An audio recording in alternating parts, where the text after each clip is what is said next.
Fala pessoal, beleza? Aqui é Todd Cavalcante, seguindo com o tutorial de redes neurais convolucionais com TensorFlow, Keras e Python.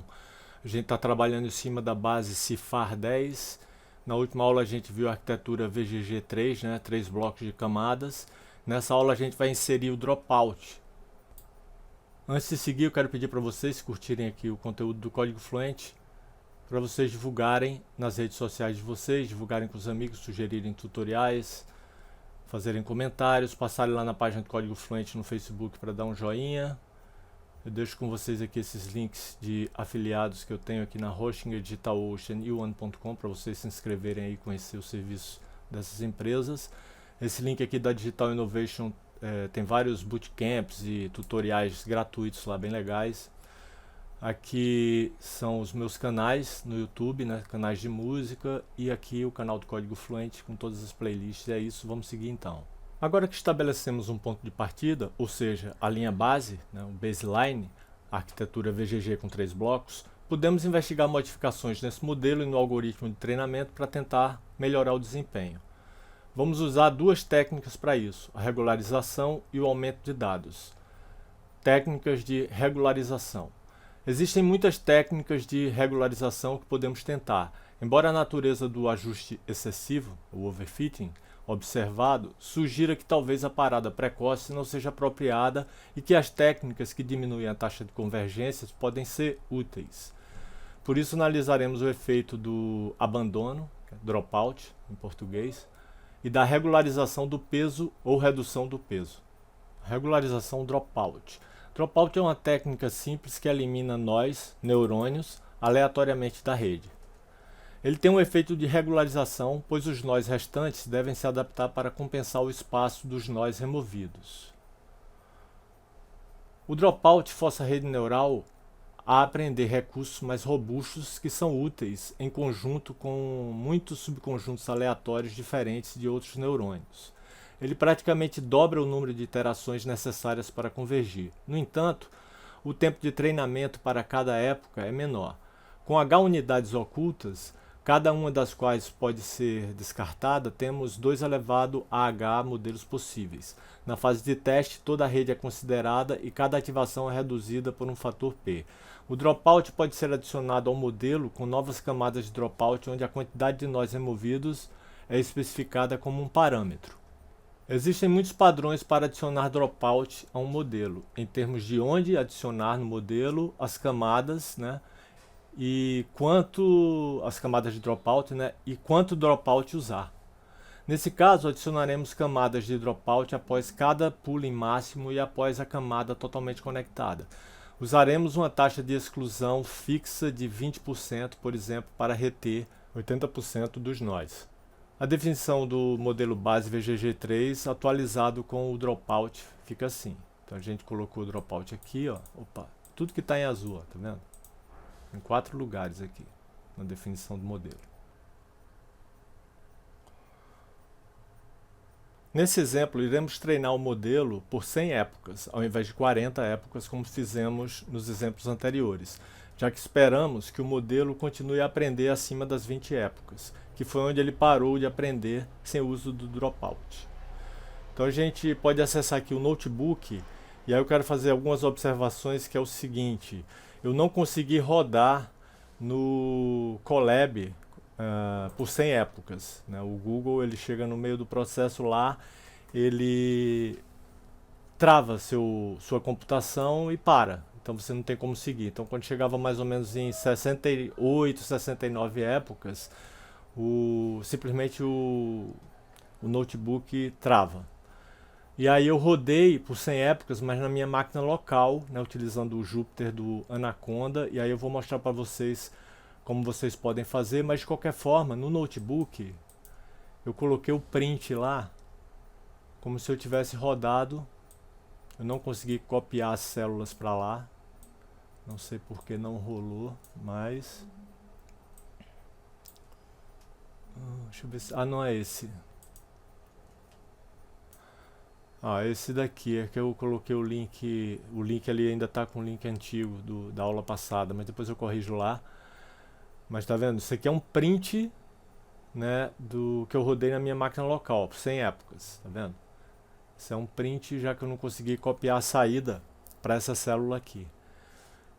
E a saída desse comando aqui, eu coloquei também na mão aqui, porque eu também não consegui passar para cá. E no meu próprio notebook local também, eu rodei de novo, já depois que o notebook tinha parado o processamento, e acabou que deu um erro e eu copiei da mesma forma, lá assim, textualmente, como é que é a saída desse comando aqui, né? É só coloca qual foi a accuracy do modelo em porcentagem. E aqui, ó, tá vendo? Aqui é o treinamento do modelo. Eu não rodei aqui, por isso que a gente não tem aquela saída. E aí eu coloquei aqui nas observações explicando. Aí eu coloquei aqui também, porque como eu comecei a pesquisar se tinha alguma forma do Google Colab não desconectar durante esse processo, né? Eu vi que tem alguns truques para usar no Colab. Por exemplo, rodar esse JavaScript lá na página onde você está no notebook, que aí você pode deixar ele processando e ele simula cliques, né? Então fica aparecendo para o Google Colab que você não deixou ele ocioso, então que você está mexendo o mouse lá dentro da página dele. Então esse código serve para isso, né? Você roda lá dá um F12 ou Ctrl Shift I para ferramentas de desenvolvedor, né? Aqui, deixa eu fazer aqui. Aqui no console, você vai rodar aqui, deixa eu dar um Ctrl L. Então aqui você roda aquele código lá, isso dentro da página do notebook, né? E deixa rodando, que ele a cada 60 segundos ele simula um clique. Mas de qualquer forma, mesmo com isso daqui, o Google não vai te deixar processar lá 100 épocas, mesmo com isso aqui rodando, porque é uma questão mesmo de processamento deles, né? Que eles cobram por isso. Então, se você usa um processamento muito grande, claro que eles vão travar porque você não está pagando nada, você está na conta free. Desconexão durante a execução de uma tarefa. Ao se conectar a uma GPU, você recebe no máximo 12 horas por vez na máquina, na nuvem lá deles, né? Às vezes acontece você ser desconectado mesmo dentro desse lapso de tempo de 12 horas. É o que aconteceu comigo, né? Tentando processar lá, fazer 100 épocas, né, dessa rede aqui, no treinamento desse modelo aqui. E aí ele chiou, no meio do negócio ele desconecta. Então, por isso eu rodei localmente no meu computador. Deixa eu ver mais aqui. Ó, conforme explicado nas perguntas frequentes do Colab, o Colaboratory destina-se ao uso interativo. Cálculos de fundo de longa duração, isso aqui como foi, acho que eu traduzi, especialmente em GPUs, podem ser interrompidos. Então, se você faz uma computação muito pesada, ele vai chegar um momento que mesmo dentro desse tempo de 12 horas, ele vai te desconectar, né? Vai paralisar o processo de computação. Aqui eu explico, né, porque o código dessa aula eu rodei. Isso aqui está repetido, vou mudar essa frase aqui. Deixa eu reescrever esse parágrafo. Dá um refresh aqui, já mudei lá. Deixa eu. Opa. Depois. O código dessa aula eu rodei usando meu processamento local, já que o Colab impõe limites de processamento e tempo em seu plano free. Para isso, usei o Jupyter Notebook do Anaconda, criei um ambiente chamado TensorFlow, instalei tudo que precisamos nele, né? O Jupyter, o cmd.exe, o Matplotlib, o TensorFlow, o TensorBoard. Aqui tem, nessa aula aqui de computação quântica, eu ensino como instalar o Anaconda, né, no Windows e no Linux, é bem fácil, não tem mistério. E então, eu vou mostrar para vocês aqui rapidinho. Aqui é o Anaconda Navigator, né? Deixa eu subir aqui. E aqui tem os ambientes, ó, né? A gente tem o ambiente base e o Anaconda 3. Aí eu criei esse ambiente aqui chamado TensorFlow. E aí para você criar um ambiente, aqui nele, ó, eu instalei várias coisas, ó. Você pode fazer o select aqui do que está instalado e do que não está instalado. Opa, essas caixinhas aqui, na hora que você abre o Anaconda Navigator, ele abre alguns shells Python assim e fecha de repente. Então eu tenho esse ambiente aqui que eu instalei o TensorBoard, o TensorFlow, o Matplotlib e tal. Para você criar um ambiente novo, você vem aqui, deixa ele reiniciar aqui, porque ele ainda está carregando aqui ó, os pacotes. Dá um pause aqui. Ah não, agora acabou. Né, esse aqui estão os pacotes, né, que eu tenho instalado. Se eu quiser coisas que eu não tenho instalado, eu posso dar um Not Installed e fazer uma pesquisa aqui. Né. Aqui são os que eu tenho instalado nesse ambiente aqui que eu criei chamado TensorFlow. Então para você criar um ambiente, você vem em criar e aí você escolhe aqui o Python, dá um nome aqui, tipo Tensor, e aí aqui escolhe o Python. Se quiser trabalhar com R também pode, né? Como a gente está fazendo em Python. E aí dá um create. Eu vou criar aqui, depois eu deleto ele. Eu não vou usar ele. Eu espero ele terminar. Demora um pouquinho, ó. Ele ainda está rodando. Eu dei um pause. Vou dar um pause de novo. Carregando os pacotes. Pronto, está vendo? Ele criou e está nesse ambiente aqui, né? Então, a gente não tem o TensorFlow nele instalado. Então, se eu vier aqui, ó, Not Installed, e digitar aqui Tensor... Ó, opa, cadê?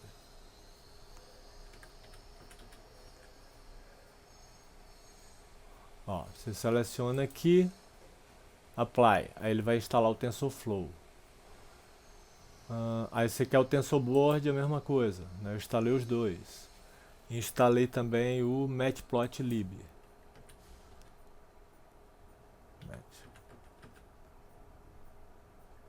Aqui ó, Matplotlib e dei um Apply. Eu não vou instalar porque eu já tenho meu ambiente aqui, né? Então eu vou simplesmente deletar e vou... Ah, sim, só mostrar antes. Aqui em Home, eu estou nesse ambiente aqui que eu acabei de criar, certo? Então eu vou em Home, ver que aqui ó, a gente precisa instalar para ele o cmd.exe, que é o prompt, né?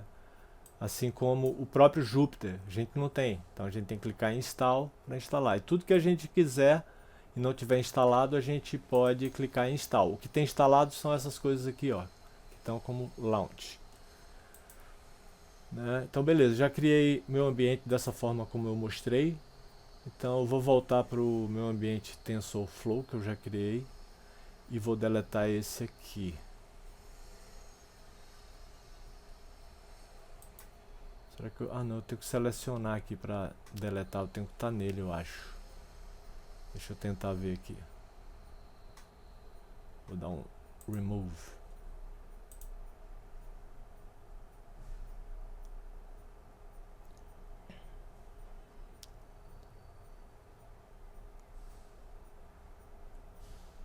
Tá vendo como demora esse processo?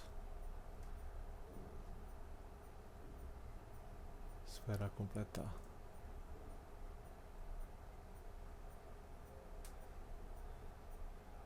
Beleza. Então eu vou para o meu ambiente aqui, ó, TensorBoard.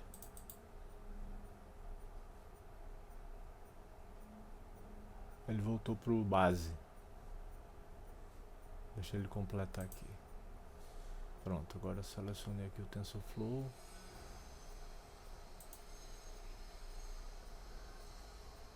E aqui nele, ó, eu tenho, deixa eu terminar de carregar.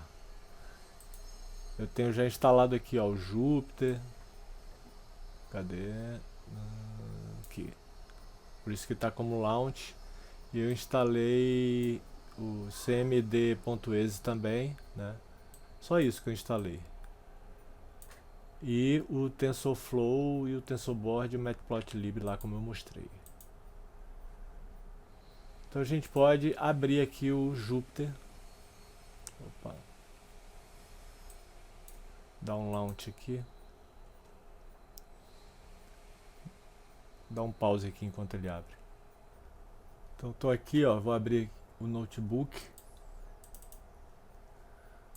Tá vendo que aqui, ó, essa pasta de logs é a pasta que ele criou o log. Todos esses dados aqui, ó, peraí. Tudo isso daqui, ó. 100 épocas.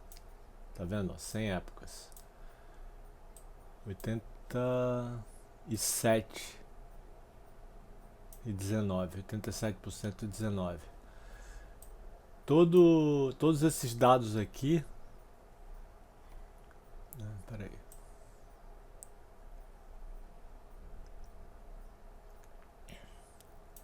A gente está colocando, ó, na página logs. Tá aqui, ó. São esses logs aqui que ele consegue montar esse gráfico aqui. Que no caso tá... Cadê? Rodar de novo aqui, ó, esses imports, que eu quero ver se ele pega lá os logs direto, né? Porque eu não quero rodar o treinamento da rede de novo todo, porque demora muito. Então deixa eu só fazer esses imports. Eu cliquei de novo, ele rodou 2 vezes. Mas enfim, só porque a gente vai usar esse import. E outra coisa, eu tenho que fazer uma coisa antes. Eu vou abrir aqui o...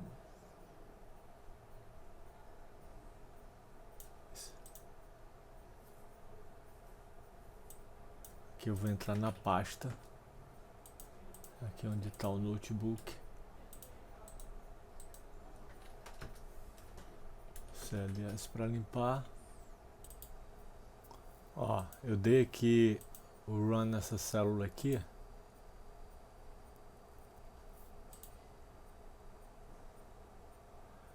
Porque a gente tem que fazer uma coisa antes. Basicamente o que a gente precisa fazer é isso daqui, né?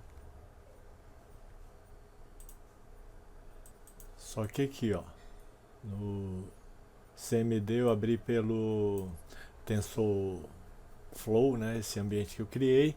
Ele já abriu aqui ele com esse ambiente ativado. Eu vou dar TensorBoard menos logd logs.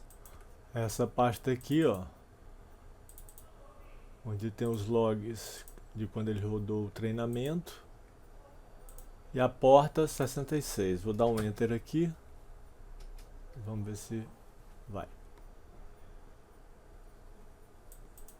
Olha lá.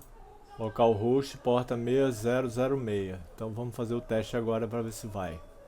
A ideia é que ele leia aquele log, aquela pasta lá de log, né, do treino e do validação, para poder construir esse gráfico aqui, né? Essas linhas. Então agora aqui, deixa eu rodar e ver se vai. Run.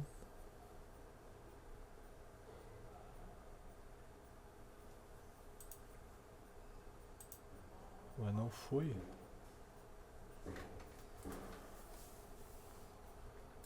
Deixa eu acessar aqui. Localhost 6006.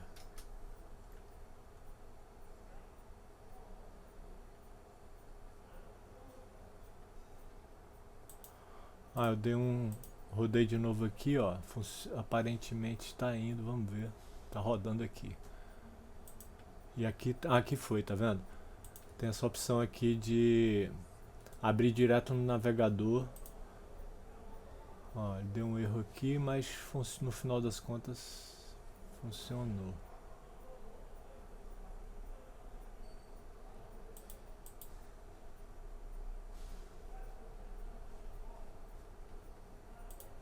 Não, mas se montou aqui porque... Deixa eu ver aqui. Close. Deixa eu rodar aqui de novo.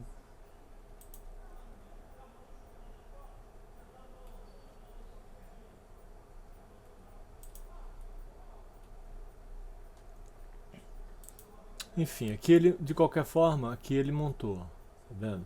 Na porta 6006 ele construiu aqui os gráficos. Aqui você pode ver lá antes de colocar o dropout, quando chegava aqui acho que era entre 15 e 20, se eu não me engano, a rede parava de aprender. Mas nesse gráfico aqui, utilizando o dropout, você vê que mesmo em 100 épocas, Tanto aqui nesse gráfico aqui da accuracy, né, que elas crescem juntas as duas curvas, ó. A laranjinha, que acaba chegando mais acima aqui no final, são os dados, é a accuracy em cima dos dados que a rede treinou. E a azul são os dados de validação. É a accuracy da rede em relação aos dados que ela não conhece, né? Porque são os dados que ficaram de fora na hora que ela treinou. E aí ela sai um pouquinho pior, tá vendo? É a linha azul em relação aos dados que ela treinou, que ela tinha o gabarito, né? Então você vê que praticamente ela continua aprendendo, né? Quando chega aqui, ó, entre 90 e 100 que ela começa a dar uma estabilizada. Aqui, mesma coisa aqui no de perda, ó. Só que aqui ele começa a ter ele vem diminuindo aqui a perda nos dados de treino até o final, né? Aqui ele, a partir da época 60, ele meio que ele baixa muito pouco aqui a perda, né? Mas de qualquer forma melhorou muito, né? Nos exemplos anteriores, a gente só rodou aqui até a época 40, porque nem adiantaria a gente continuar por mais épocas, já que a gente viu que a rede aqui entre 20 e 25, é entre 15 e 20 por aí, enfim, nessa mais ou menos aqui nesse ponto, ela começa a já não aprender mais. Então nem adianta ficar rodando, que ele não vai melhorar a accuracy do modelo. Assim como aqui também, provavelmente se a gente tivesse mais épocas, essa linha azul tenderia a continuar aqui meio que horizontal. Mas é isso. Só de inserir aqueles dropouts, né, do modelo aqui, né? O que a gente fez aqui diferente do modelo da aula passada? A gente inseriu esse dropout aqui, aqui, aqui e aqui, ó. Certo? E pronto. Aí definiu o modelo, jogou na variável model e treinou.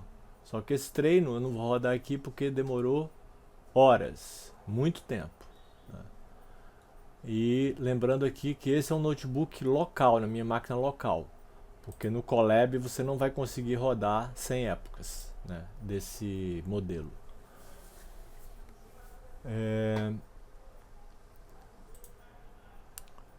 Acho que era isso que eu queria mostrar. Na próxima a gente vai continuar melhorando, aplicando outras técnicas aí para melhorar. Né? Eu botei um pouco acima, não, foi bem acima, né? Foi... Vou botar aqui exatamente quanto é que foi, né? 87,19%. 0,19%. Vírgula, né? Tá um vírgula aqui. Atingir uma precisão de classificação. Opa. De 87,19%. E é isso. Se tiverem curtido, eu peço que vocês divulguem nas redes sociais de vocês o Código Fluente. Passem lá na página do Código Fluente no Facebook para dar um joinha. Se inscrevam aqui nos canais, nos meus canais, né? Inclusive aqui o do Código Fluente. Se inscrevam aqui por esses links de afiliados também. Façam doações. Lá embaixo tem um link aqui, ó, para doações. É isso. Valeu. Obrigado. Eu não li aqui só esse final aqui, ó. Conclusão. Eu acho que inclusive está errado aqui. Ó, isso aqui eu vou corrigir, né?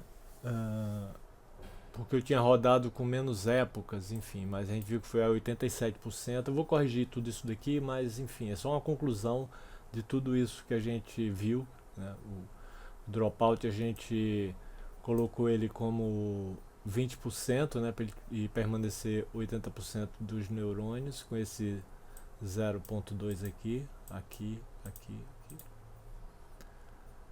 Tudo isso para fazer o que essa figura aqui mostra mais ou menos, né? A gente tem uma rede aqui completa e aqui depois do dropout, ó, ela elimina alguns nós aqui. E com isso a gente viu como mudou a performance do modelo, só de colocar essas camadas aí de dropout. Em relação a isso daqui eu vou mudar ainda, colocar os números certos. E é isso, valeu, obrigado, até a próxima e bons estudos.